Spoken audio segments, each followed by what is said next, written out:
الحمد لله وحده والصلاة والسلام على من لا نبي بعد. أما بعد فأعوذ بالله من الشيطان الرجيم. بسم الله الرحمن الرحيم. لئن شكرتم لأزيدنكم ولئن كفرتم إن عذابي لشديد. محترم سامعین کرام، محترم سامعات، آپ حضرات نے کافی دیر سے یہ گفت و شنید کا سلسلہ چل رہا ہے. بہت ساری اہم باتیں حضرات علماء کرام کی آپ کے گوش گزار ہوئی ہیں.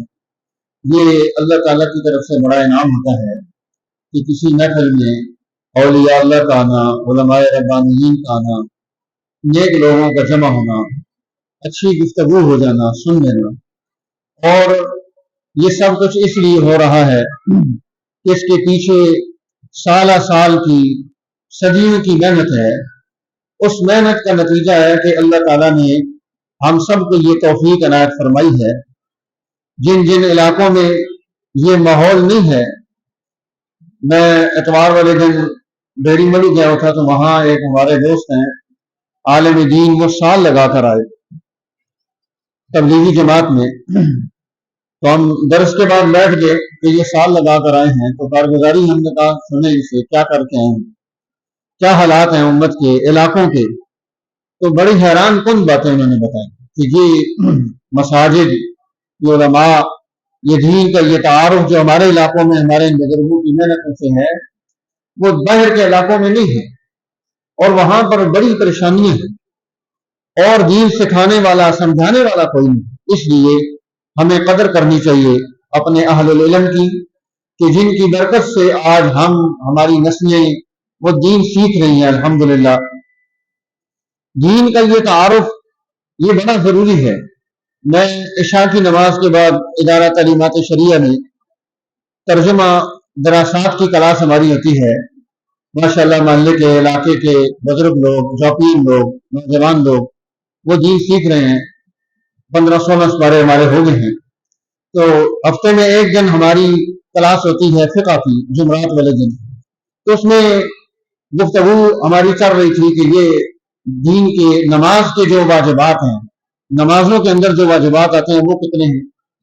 یعنی کہ جو وہاں حفاظ کرام موجود تھے وہ بھی پریشان ہو گئے پہلی مرتبہ یہ سن کر کہ اب ان کو یہ اس کا جواب کیا ہے. پھر میں نے ان کو ہنٹس دیے، سمجھایا کہ یہ اس طرح سے کرنے سے ہوتا ہے، اس طرح سے کرنے سے. وہ چل پڑے.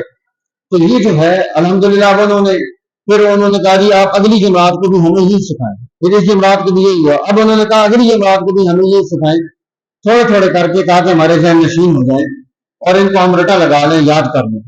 اس طرح سے یہ جو چھوٹے چھوٹے دین کے امور ہیں، یہ مدارس دینیہ، یہ آنے والوں کو، بچوں کو، بچیوں کو تربیت دے رہے ہوتے ہیں، انہیں سکھا رہے ہوتے ہیں، ان کے اندر اخلاق پیدا کر رہے ہوتے ہیں. حضرت شیخ الحدیث و تفسیر صاحبزادہ قاضی محمد یوسف صاحب دامت فیضہ، اللہ تعالیٰ ان کا سایہ دے ہمارے اوپر قائم رکھے. ان کی سرپرستی میں ہمارے یہ تمام دینی ادارے کام کر رہے ہیں. ادارہ تعلیمات شریعہ ہے، جامع مسجد عائشہ واقعہ ہے، یہاں حسن لال میں مدرسہ صراط الجنہ ہے، جامع خادم علوم النبوہ ہے، جامع عائشہ للبنات ہے، مسجد خلفائے راشدین ہے. گریڈ میں حضرت مولانا قاضی محمد طیب صاحب جمعہ پڑھا رہے ہیں. اس سے پہلے حضرت مولانا قاضی محمد قاسم صاحب نے 20 سال وہاں جمعہ پڑھایا. ان تمام کو دین کا یہ پورا تعارف وہاں سے الحمدللہ حاصل ہو رہا ہے، اور کوئی نفرت نہیں، کوئی لڑائی نہیں، کوئی فرقہ بندی نہیں. جو ہمارے خاندان کا، ہمارے بزرگوں کا ہمیں ملا تھا سبق، الحمدللہ ہمارا سارا خاندان اسی پر چل رہا ہے کہ امت کو جوڑنا، ان میں وحدت پیدا کرنا، انہیں نیکی کے راستے پر کھڑا کرنا، انہیں ہدایت کے راستے پر کھڑا کرنا، انہیں صراط مستقیم بتانا تاکہ وہ اپنی زندگی کی بنیاد درست کر سکیں. بہرحال آپ تمام مرد حضرات کا، خواتین جتنی ہمارے پاس آئی ہیں، اور اس تکلیف کے اس میں سخت بارش ہے 2-3 دن سے مسلسل، آپ حضرات نے اتنا وقت نکالا اور پھر ہمیں وقت دیا بھی. یہاں کافی دیر سے آپ تشریف فرما ہیں، تہ دل سے انتہائی آپ کے ممنون ہیں، شکر گزار ہیں. اللہ تعالیٰ آپ سب کو دنیا آخرت کی بلائیاں برکتیں نصیب فرمائے، آپ سب کے خاندانوں میں خیر اور سعادت نصیب ہو. جتنے لوگ دامے درہمی سخنے جس طرح سے بھی ہمارے والد گرامی حضرت مولانا قاضی شمس الدین صاحب رحمۃ اللہ علیہ کے ساتھ، اور اس کے بعد ہمارے ساتھ جس جس اعتبار سے بھی تعاون کر رہے ہیں، اللہ تعالیٰ ان سب کو جو چلے گئے آخرت اعلیٰ نصیب فرمائے، جو موجود ہیں انہیں سلامتی عطا فرمائے، ان کی نسلوں میں اللہ تعالیٰ دین زندہ فرمائے۔ وآخر دعوانا ان الحمد للہ رب العالمین۔